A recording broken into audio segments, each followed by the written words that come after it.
Ladies and gentlemen, no words needed, the one and only Paula Abdul. Welcome to Slovakia. Thank you for being here. Well, thank you so much for having me. I'm so excited to be here. I've never been here before. It's so beautiful.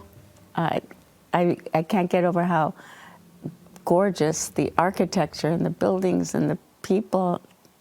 It's like it's like a jewel box.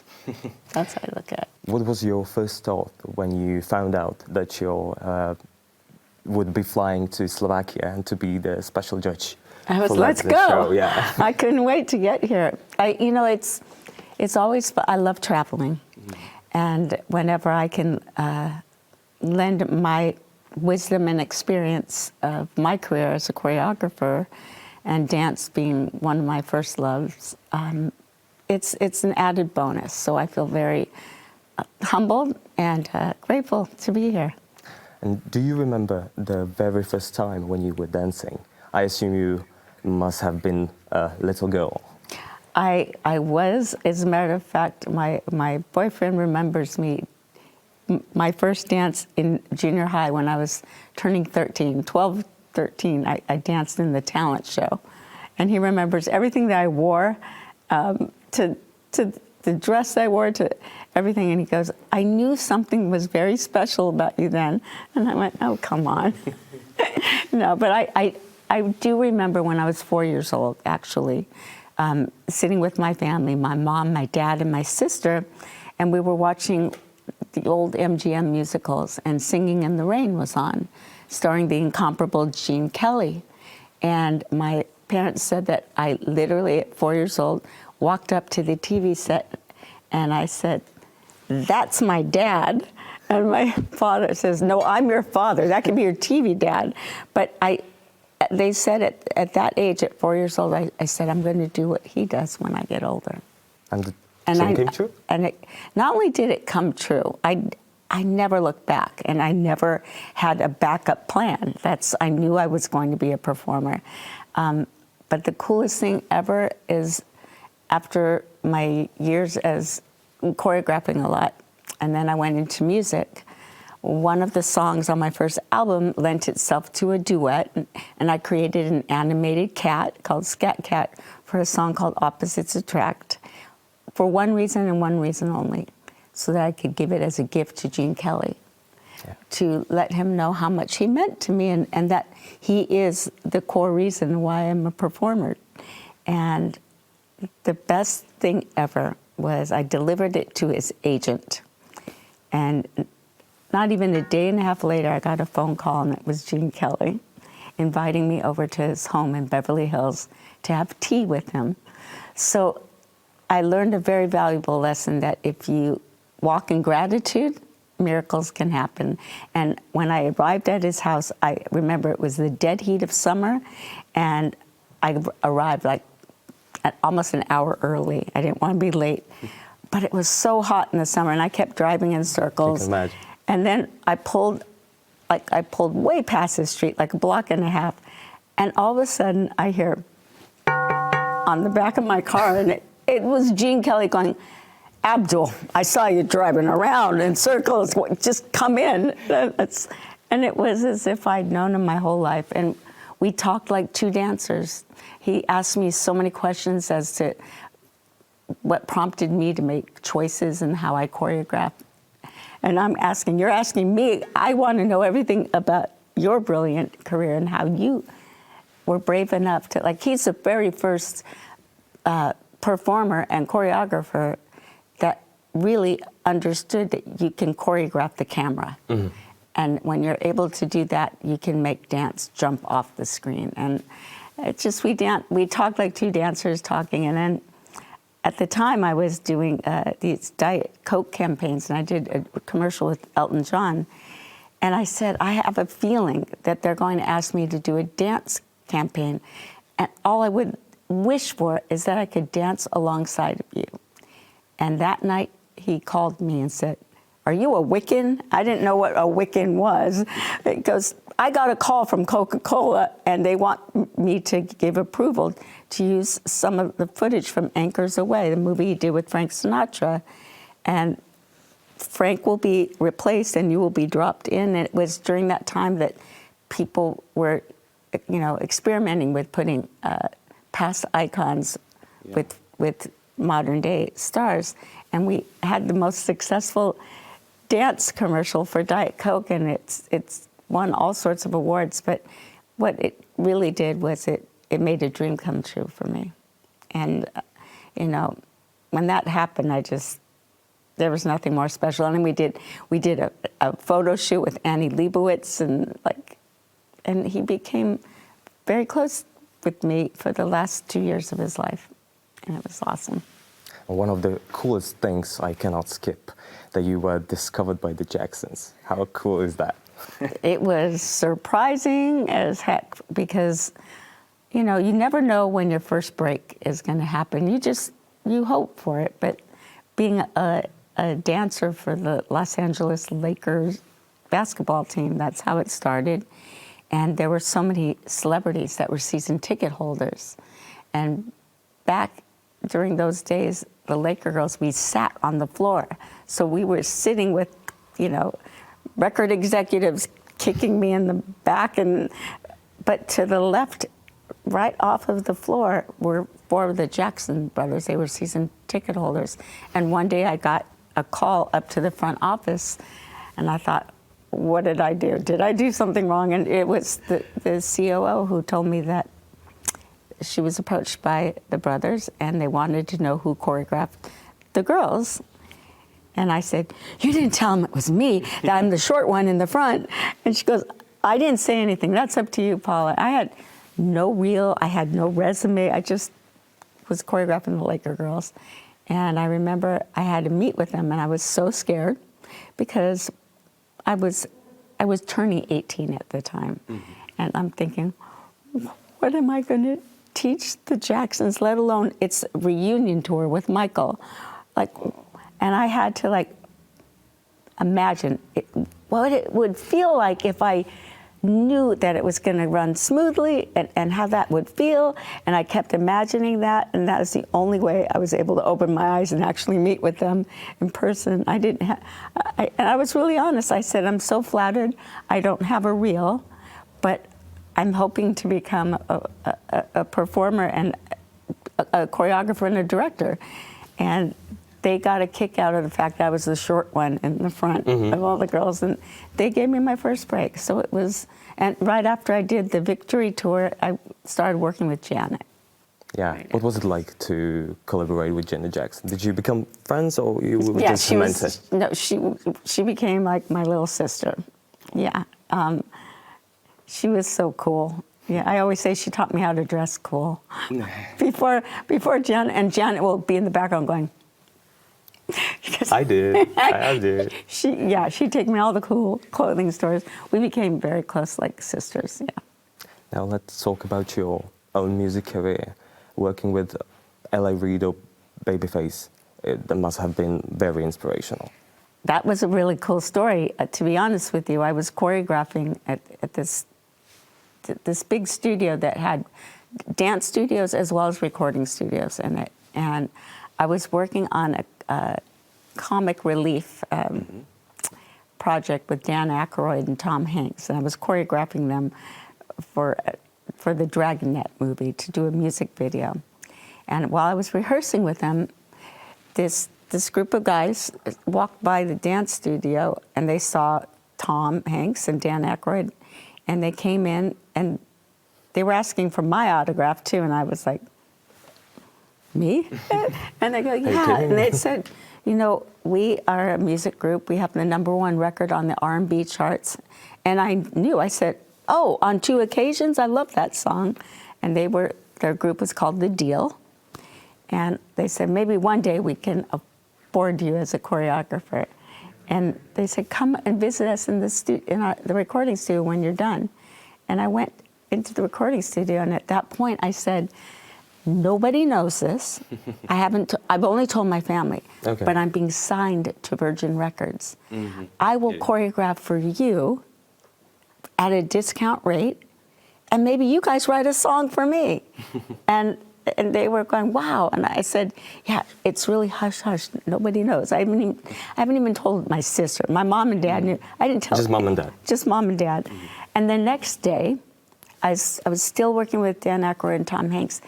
They walked by and they waved, and the guys left. But two guys came into the studio, and they said, I'm L.A. Antonio Reed, and I'm Kenneth Babyface Edmonds. We're going to leave our group, and we're going to start writing and producing for other artists, and we would love to work with you. And that was like my first time in the recording studio. I was working with L.A. and Babyface. So that was cool. And I helped them get their first publishing deal. They didn't even have a publishing deal, and I got them signed to Virgin Publishing. It was, yeah, the story of my life is crazy. The parallels are crazy, and it's always like, put a pin in it, I'll come back to that. Let me tell you another story. It's gonna be a huge book. Yeah. even Prince wrote the song for you, called You. What was it like? Do you remember meeting him, recording with him? Of course, I remember everything. I started as, he kept asking me to fly to Minneapolis because he was interested in me choreographing for him. And my schedule just wasn't allowing for it. So he came to LA, and I met with him at his hotel with my manager, and we talked about lots of things, and he wanted me to choreograph a film that he was doing, and then to also work on his music, choreographing. And so I started working with him, and then I said, will you write me a song? My whole thing was I bartered deals. I'll do choreography at a discounted rate if you write me a song. That's how I came in. That's how I came in on budget at Virgin Records. I was given the smallest budget, and I would call on my friends that I was working with. I'll choreograph your next video. I'll work on your tour. I'll give you a discounted rate. Write me a song, and basically that's how it worked. Yeah. Your album Head Over Heels is celebrating 30th anniversary this year. How does it feel? I can't believe that just a couple of weeks ago I was celebrating Opposites Attract and Straight Up on its 36th year now. I just can't believe how fast time has gone by. It's so fast, yet it seems like yesterday. It's the weirdest thing. I mean, I still remember Baby Paula. I call myself Baby Paula. You know, that was Baby Paula. Like, I would literally like cry, going, how am I going to work with these people? I look up to them so much. Oh my God! And I'd slap my face and say, "Man up, Paula! Man up! You can do it!" You know, and that's the biggest lesson, is that if you can imagine how it would feel if you were successful, then you can make that happen. And I knew that obviously people are enjoying something that I'm doing enough. So if they believe in me, I'm going to believe in me. And I looked at everything as a challenge, and just all the people I've been able to be blessed to work with. Some of them are gone too soon. You know, some of the most major artists I've ever worked with, that I don't even know if there will ever be another replacement, like for Michael Jackson or Prince, George Michael.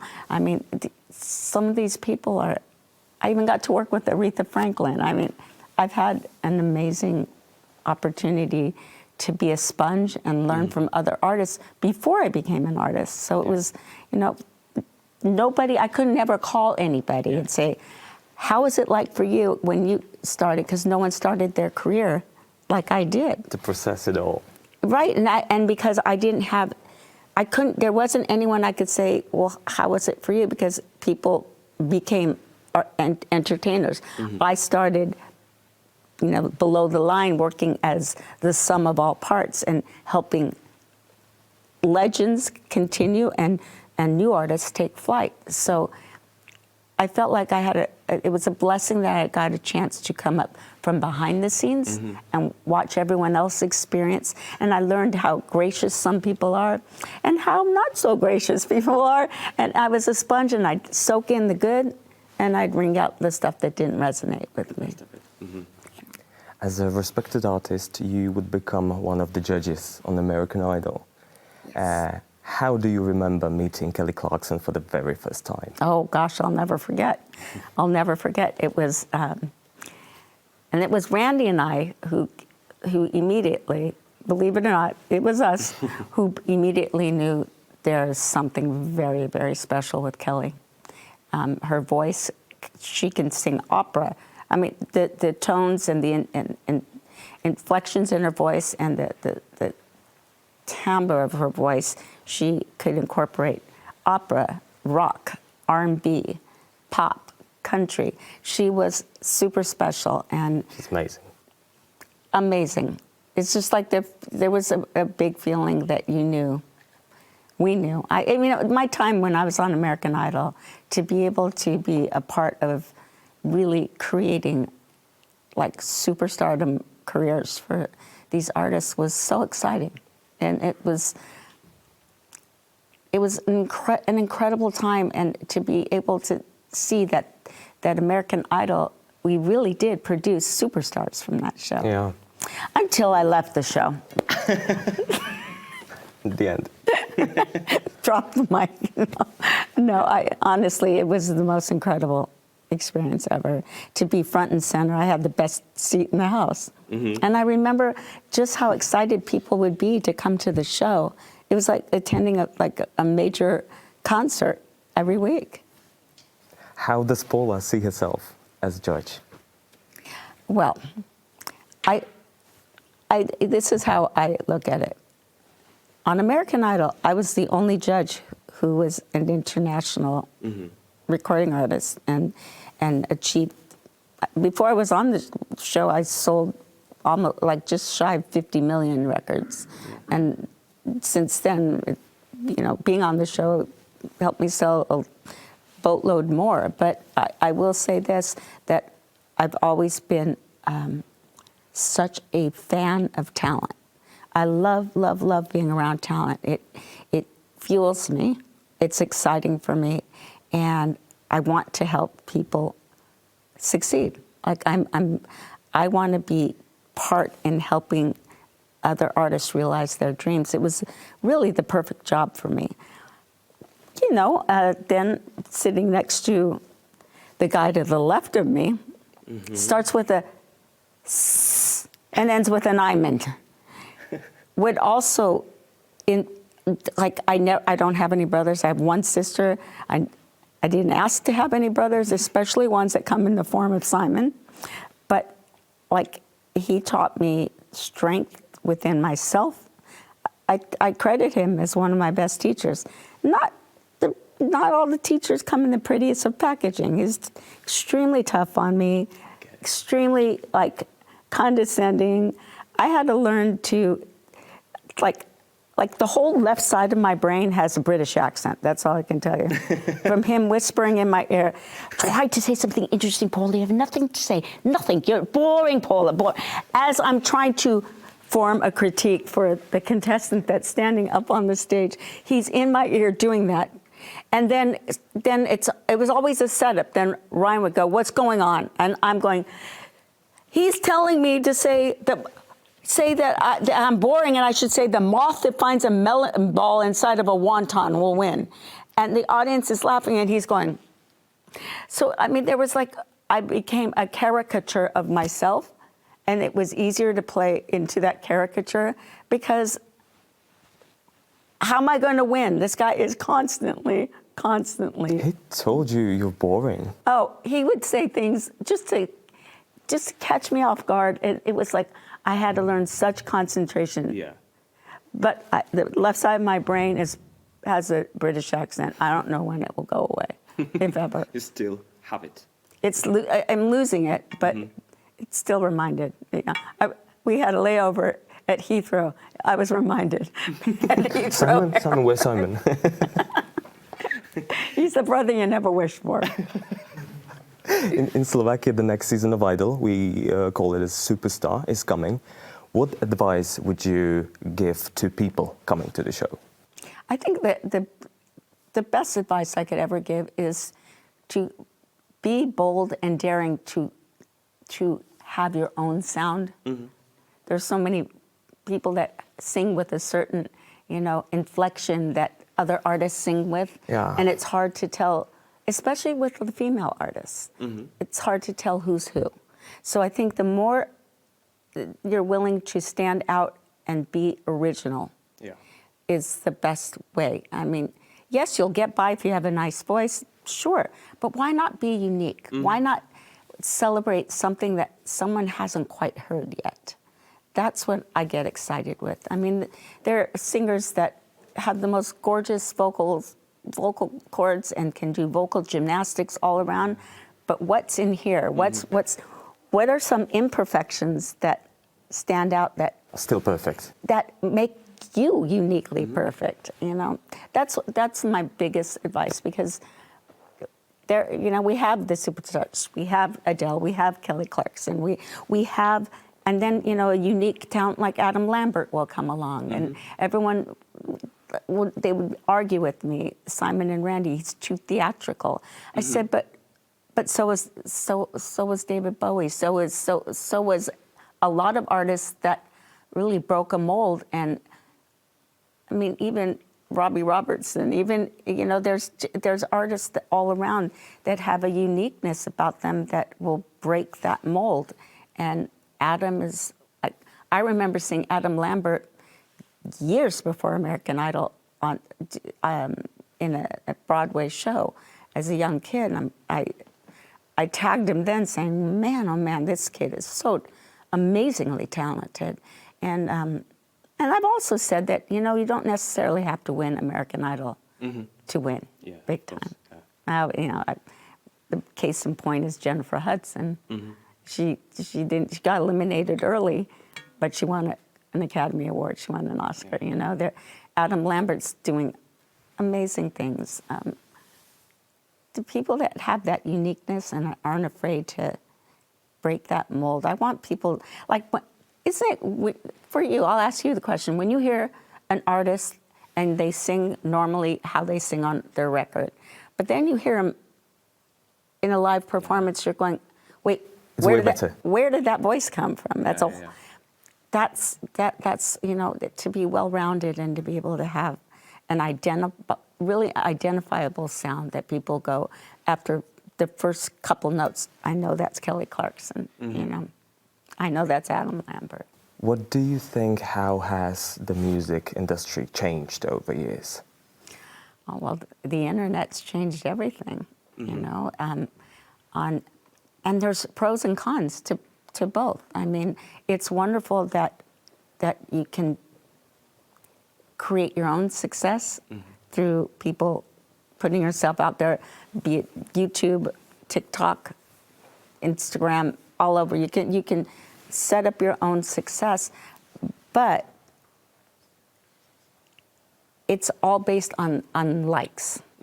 So are people liking them? What are they liking about them? I want to know what is it that's making you resonate with that artist. And I think that sometimes it's difficult when there's so many, and sometimes it can be, well, fast. You can rise quickly, but you can fall quickly too. So it's the whole business acumen of music has changed.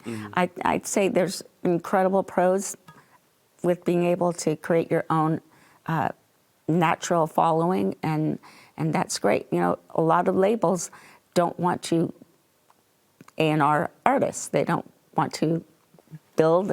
They want the artists to have their own following, instant, you know, that they don't have to do much other than marketing. And it's just different now. Money is made by touring.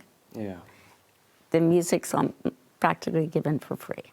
So it is different. I think on some aspects it's wonderful, but on other aspects, like rolling up your sleeves and really doing the work and understanding what kind of work it takes to become an artist, some of that's lost.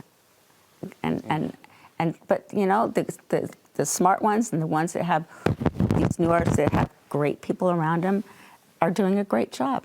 I mean, there's some, like Olivia Rodrigo, to me, is an exceptional talent, and love her. Billie Eilish, Adele's a one of a kind. There There are amazing artists that are out there today. That's something I would like to ask you. What artists or what kind of music have you been listening to lately? It's like I listen to everything. I'm a lover of music, and I will never forget my Stevie Wonder, Earth, Wind and Fire, old Prince Jacksons. I mean, I still remember, you know, I have a sister who's 7 years older than I, and I took on her musical influence. There are certain songs that what I love about music, it's the same thing with smell. Mm-hmm. Music can take you immediately to the pinpoint date, time, year, and exactly what you were doing when that song came out. Yeah. Same thing with smell, with fragrance or food, or those two elements. That's that magic that can just, you go right back there and have a fond memory. I listen to all types of music. I listen to jazz. I listen to opera. I listen to rock. I listen to everything. I listen to everything. And there's some artists. I love this Benson Boone artist. Mm-hmm. He's incredible.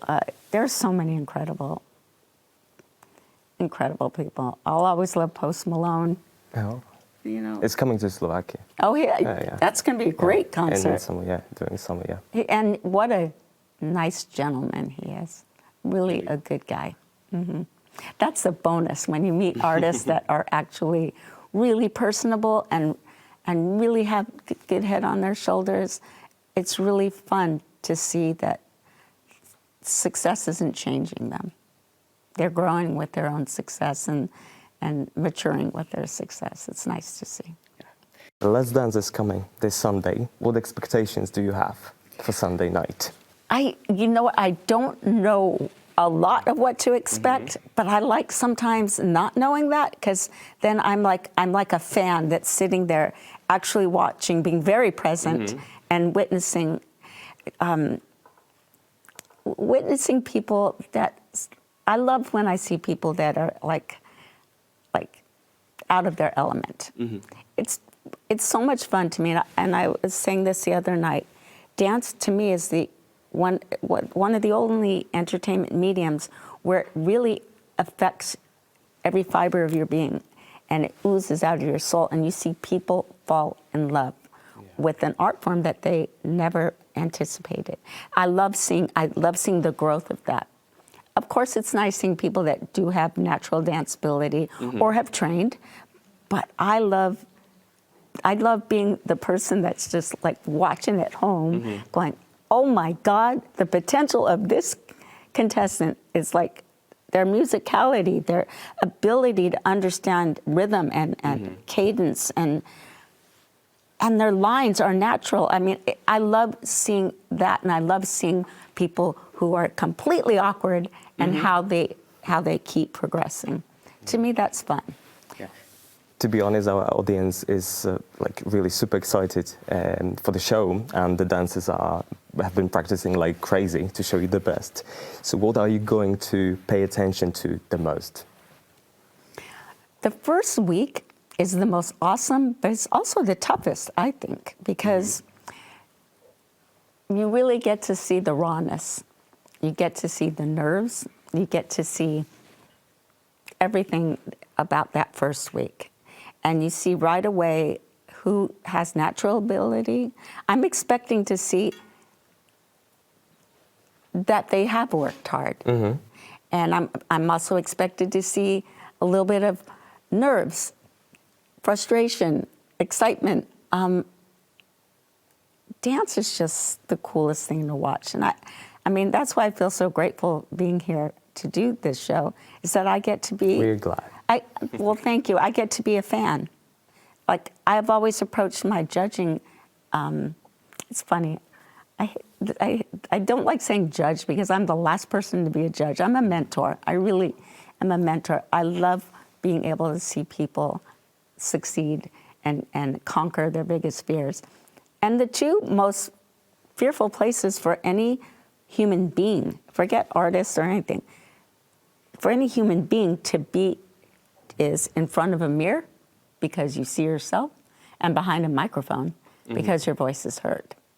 So dance sometimes is so awkward for certain actors or people or athletes that they get fearful. But as soon as they break that, there comes a time, I don't know if it's week 3, week 2, week 4 or 6, where they break that and they start actually enjoying what they're doing. Yeah. And I'm looking forward to seeing all of that. I've never been at first, except for American Idol and X Factor, on any dance show. Oh, what am I saying? What am I saying? I forget. Yeah, I've been a judge on, so you think I'm a professional judge. What can I say? But not on Dancing with the Stars. I've never been a guest judge on the first week. Yeah. So this is going to be exciting. And I hear there's a party tomorrow night after the show. So you're looking forward to I hope there's good food. Is there going to be good food? Perfect. Amazing. Okay, thank you so much for being here. Thank you so much for having you. It was my pleasure. I really do appreciate it. I have a gift for you. Thank you so much. A little bouquet. Thank you. Thank you. These are beautiful. Thank you so much. Thank you so much. Yeah.